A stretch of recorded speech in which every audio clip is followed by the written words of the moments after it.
You know, it's not every day that a former world leader accuses their own country of the most serious crimes you can imagine. But that's exactly what just happened. And honestly, it sent shockwaves around the globe. So let's get right into it and break down this accusation that has everyone talking. And there it is. That's the sentence that kicked this whole thing off. A direct, pretty stunning accusation from former Israeli Prime Minister Ehud Barak. And it's aimed squarely at his own nation.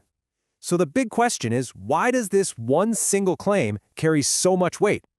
All right, so first things first, what exactly was the accusation? And what makes it such a direct, almost unavoidable challenge to the official story? Yeah, this was not some vague critique or a subtle hint. During a pretty high-profile interview, Barak made an incredibly clear claim. He accused Israel of violating international humanitarian law. And that's the very set of rules designed to limit the effects of war for humanitarian reasons. It's a heavy charge. Now, when an accusation this explosive is made, it immediately brings up a really important question. Who is making it? To really get the impact of the words, we first have to understand the person who said them. So who is Ehud Barak? And why is it that when he speaks, the whole world seems to stop and listen? Well, Barak isn't some outside critic. He is the ultimate insider. We're talking about a former prime minister, one of the most decorated figures in Israel's military history. He has this deep, first-hand knowledge of military strategy and how operations work. And that is precisely why his words carry such incredible weight. Okay, so we know who said it, but that brings us to the next really critical point. Why does this accusation stand out so much from all the other criticisms we hear during a conflict? Let's think about it like this.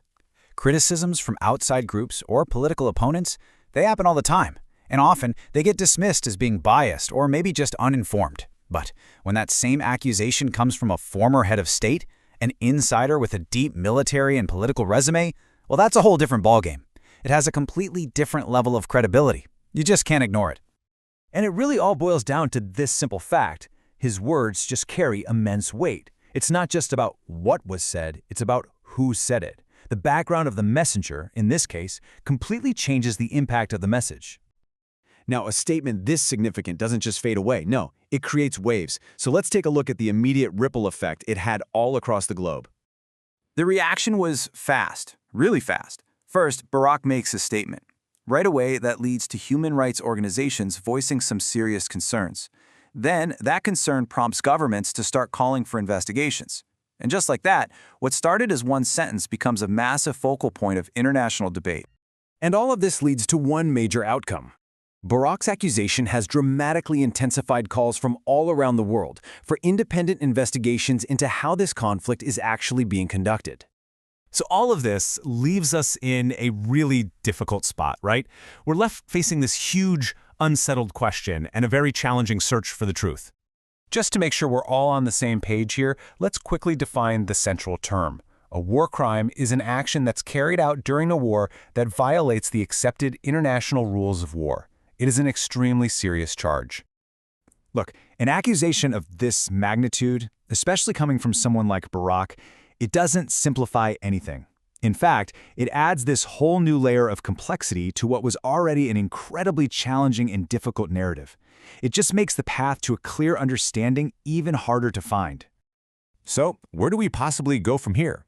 Well, the path forward seems to be centering on three key ideas: a really careful examination of all sides, the need for independent investigations to try and uncover the truth, and then finally, a real push for accountability for any potential crimes that were committed. And this really leaves us with a final, powerful question that gets right to the very heart of this entire dilemma. When a former leader accuses their own nation, who then is actually responsible for finding the truth?